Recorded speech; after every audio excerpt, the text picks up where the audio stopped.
It's the same tree from before. The cherry blossoms. Oh, they're so pretty. Back then, when I was looking up at this tree, I suddenly wanted to pick the most beautiful branch for Big Sis. I thought she'd definitely look pretty with cherry blossoms in her hair. So I reached for that branch as far as I could. But I lost my grip and fell from the tree. Then... oh, what happened after that?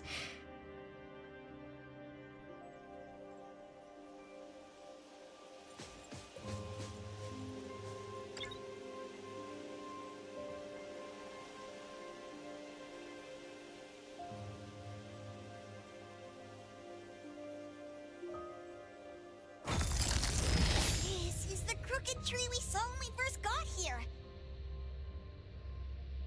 The flowers have withered. Just like the fate of the Dolores family. Be careful. Looks like we're not the only ones here for the flowers.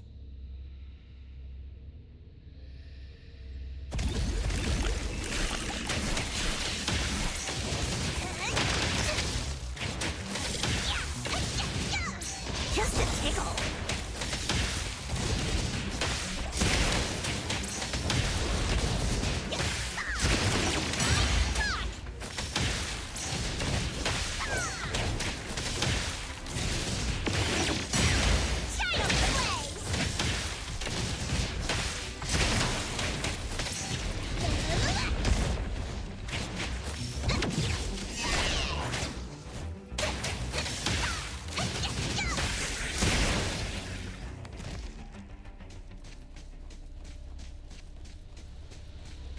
Nice work.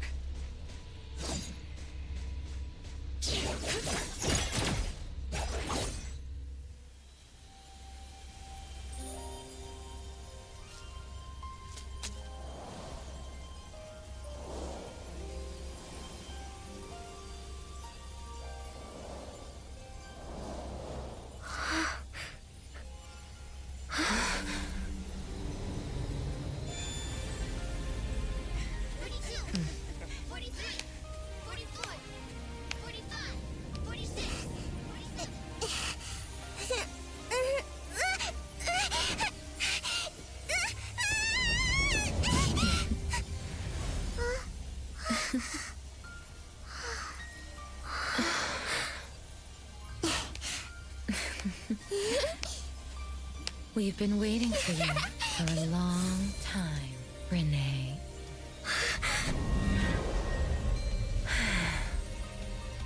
Do you remember the reason we were born?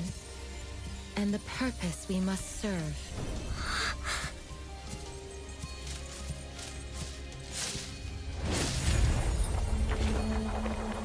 All excitement will eventually fade to nothing. Mother has long grown tired and numb to it all. After enduring long and lonely times, a wish began brewing in her heart. We thus awoke to the blazing call of Mother's heart and came to her side. We swore with our very existence that Mother would never be alone again. Surrounded by her children, Mother found the companionship and happiness she had longed for.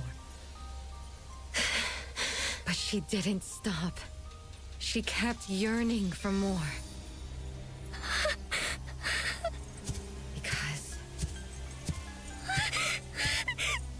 we weren't able to satisfy Mother's deepest wishes in her heart. However, our Mother's wish was never fulfilled, and that day will never come. The last child to wake up, the most beloved of all, brought nothing to Mother and this family, but curses, betrayal, and destruction. And now, she's back.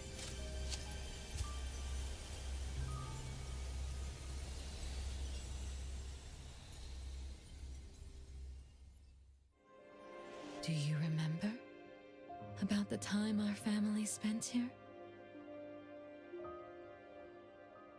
From the very beginning, we were just wooden puppets sleeping in Mother's box.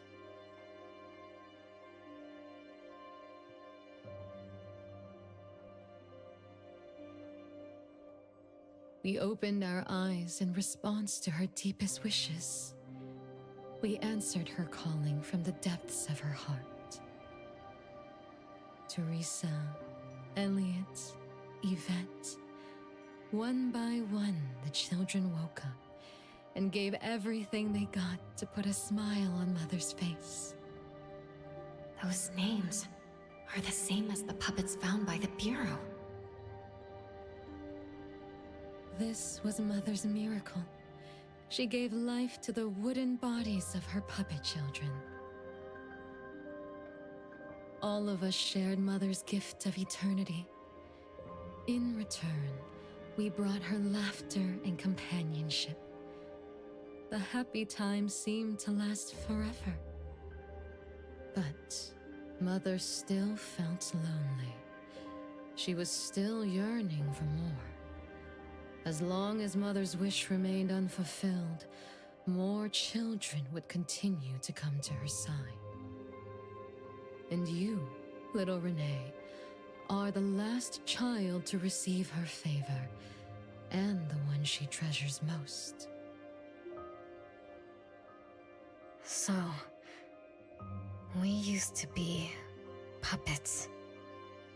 And I woke up because of Mom's magic.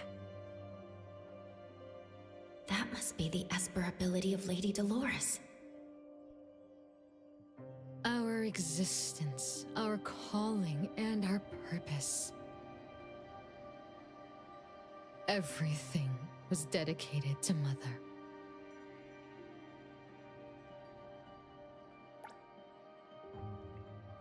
Thank you for helping me remember all of this, Big Sis.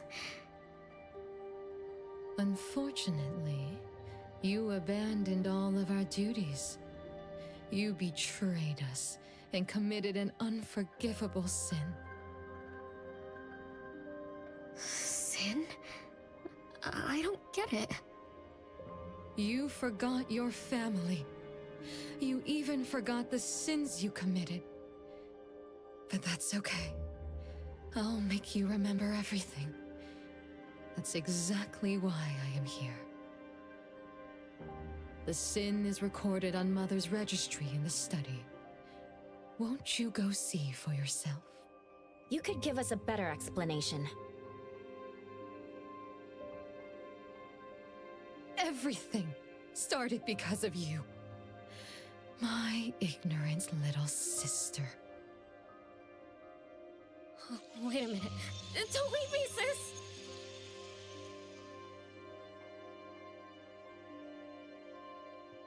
Renee, you're remembering something, right?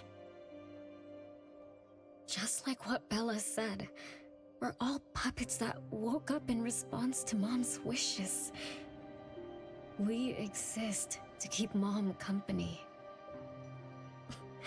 I remember many, many things now. I had tea with my siblings. We also played hide and seek at home. But Mom, our beloved Mom, where is she now? Why am I the only one alive by myself? Where did they all go? We'll have to check the study.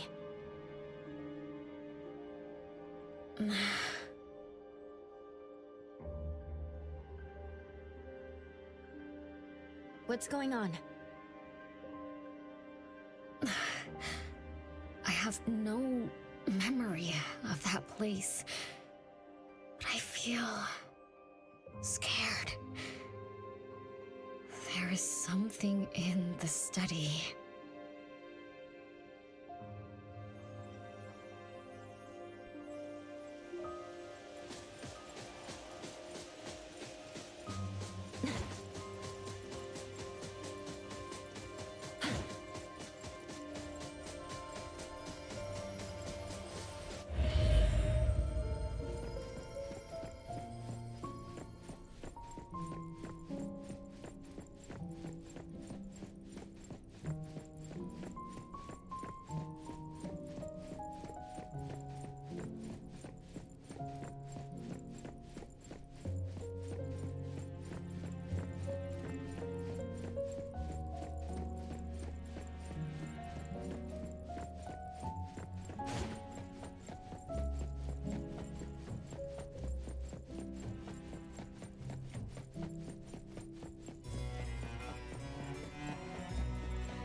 There's no way a crappy door can stop Master and the Ichidaime! This is the only locked room in the whole place! I smell secrets! Do not let your guard down. Be careful. Yes, Master! Another grandfather clock? Ugh, either Lady Dolores is a clock nerd or this anomalous realm is related to the concept of time. Something feels off. Let me look closer. Wait, Nanalie. It's the anomaly that attacked Renee. I think it doesn't want to hurt us. We're not its target. Renee is. What was that thing about rule-based anomalies again? Ah, it follows rules. It only starts moving at exactly 9 o'clock, and its target is just Renee. You're right. Even if we attack it now, it'd likely be as futile as last night. If Blackbird is right, it only nullifies itself after completing its mission. It's getting closer to 9 o'clock. We need to find Renee as fast as we can. I don't know where everyone else is. I hope she's not alone. Let's search the area first.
so many siblings around, the house must be crowded, right? I wonder what it's like, playing and messing around with them every day. Master, do you have any siblings? Yes and no. I did once live in a garden with many sisters, but none of us were related by blood. Huh? If you're not related at all, why did you have to live together?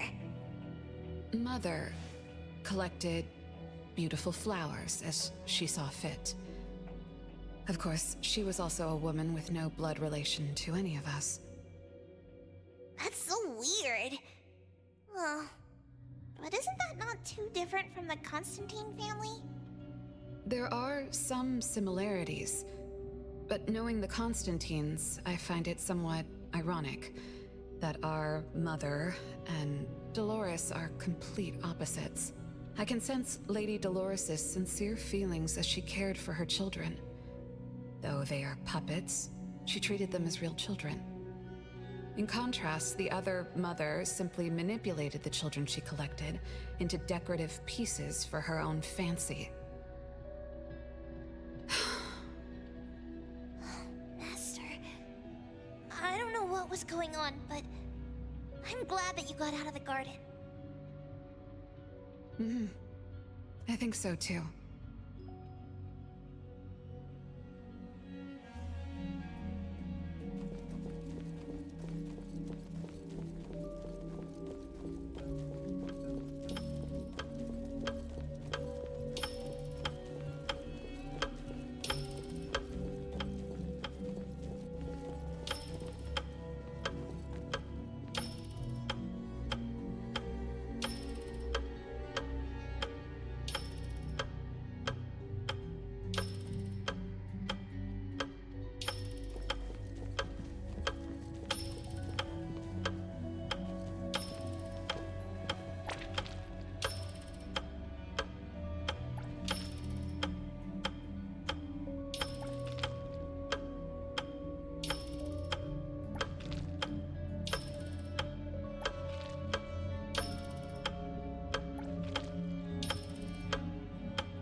Chances are, Lady Dolores has met her demise. Only Renee's number is different. We won't let it turn into 0. The curse of eternal life, a fallen family, a blank tomorrow. Hints about time are all over the place. Could the numbers represent lifespan? Huh? Let's see. 20,000 days is roughly 50 years. Blackbird also said that the family was gone for about half a century. Wait, does this mean 50 years ago, Renee should have... Based on this line of thought, she should have withered along with the family. But for some reason, Renee still exists in this world. So as the days go by, she's just, racking up life debt? If the debt collector abides by the laws of nature, then I believe you're right. All creatures abide by the laws of nature. Birth, aging, sickness, and death. Those who defy them must pay a price. Even espers with near infinite lifespans pay a price when they gain their abilities. Renee, what price did you have to pay? Why did your life freeze 50 years ago instead of reach its end?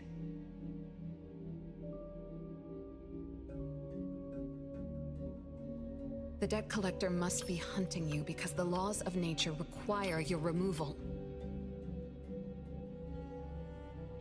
So the puppets at the Bureau, They were Renee's family? Removed by the debt collector?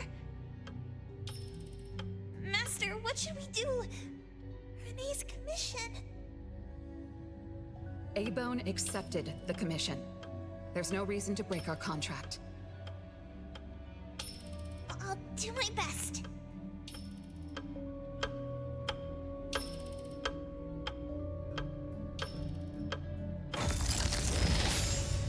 You know?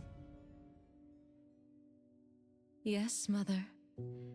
Even though you never allowed us to enter the study and never let us touch the registry, I understand.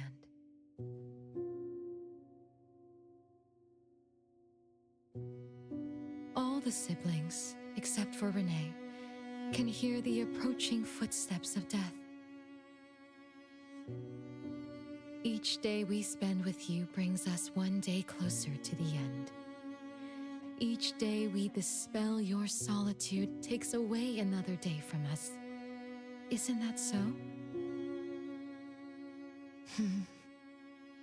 It shouldn't be like this.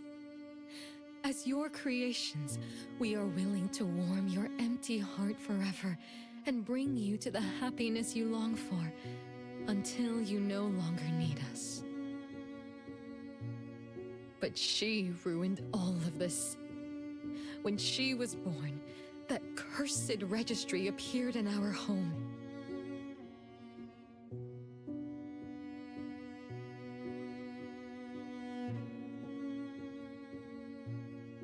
Our names were written on its pages, and with them, numbers marking our precious days remaining in the world, slipping away with each sunrise. When Renee was born along with the curse, we realized the countdown began to tick steadily, and we knew all too well that our magic will fade away. There aren't many remaining days for us to serve you. In our final moments, we want to do everything we can to make you happy. But Mother, we don't understand. Why are your eyes solely fixed on Renee? Teresa planted exotic flowers. Elliot made sweets to your taste. Yvette designed and tailored clothes. We gave it all to win a smile from you. Yet what we receive is but a blind eye. Renee is the worst of us all. Always noisy, endlessly crying, habitually screaming, and forever demanding of your attention like any other selfish child. Is that how that child expresses affection? Or do you find love or joy in her tantrums? We don't understand, but we do know one thing. That selfish child never loved her older siblings, despite all the care we gave her. Does she even see herself as part of the family? Or perhaps, being as cursed as she is, her only purpose is to destroy us? None of that matters. But your name also appeared on the registry. Does that not matter at all? The youngest daughter that you love most declared the end of your life. Because of our existence, the numbers on the registry representing your life are depleting. When the numbers reach 0, we will fall asleep with nothing left but gratitude. Fortunately, even when the numbers reach 0, you won't pass away. You were long banished from this world by that thing. You have never lived in the present.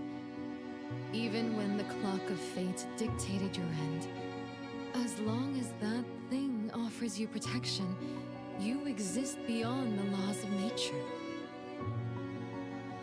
Yesterdays, todays, and countless tomorrows are all but the present to you, as you were forever frozen at that moment that thing took effect. Beyond that point, time no longer works on you. In the endless nightmares she brought upon us, this is the only thing we are thankful for. The malicious curse will never harm you. But even so, I won't forgive that child. Ever. Bella, managing family affairs has drained you. I'm tired too.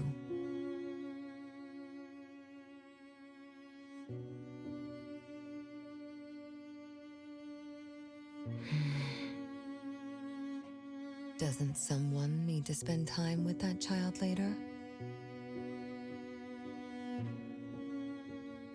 I understand. As you wish, Mother.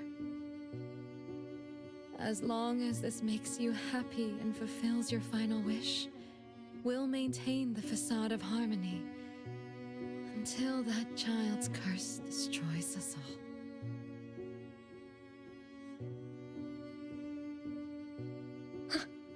No. That can't be right.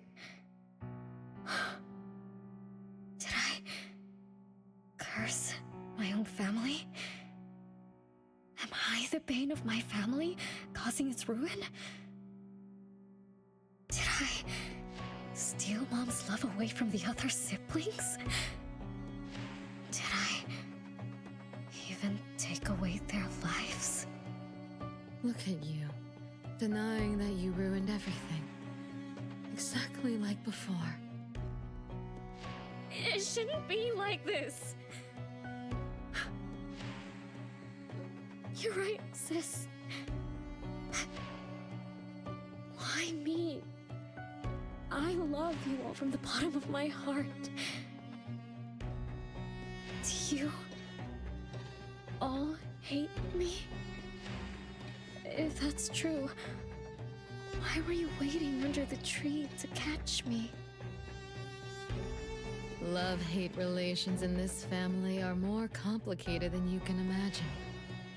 But no matter how much you doubt it, you can't deny that everyone here has done so much for you. Teresa prepared gardening tools and took you to plant Mother's favorite flowers to surprise her.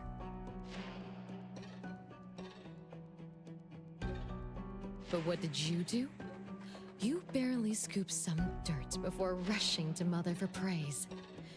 When Mother saw the cuts on your hands from fooling around, she scolded Teresa for giving you hard work.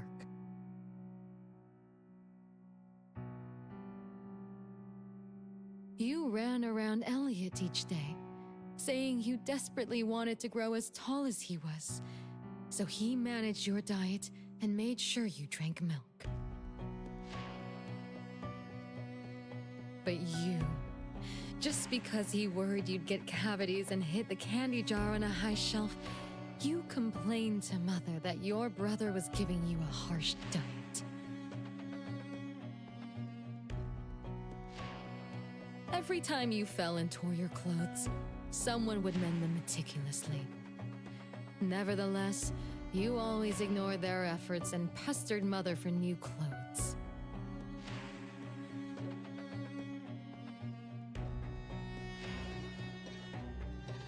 Mother's wish was to have a harmonious family. We were all trying to fulfill that wish, trying not to ruin anything. It would have been so much easier to pretend and spoil you the way Mother did. We could have created the harmonious family Mother wanted, even if it was just a facade. That would have sufficed.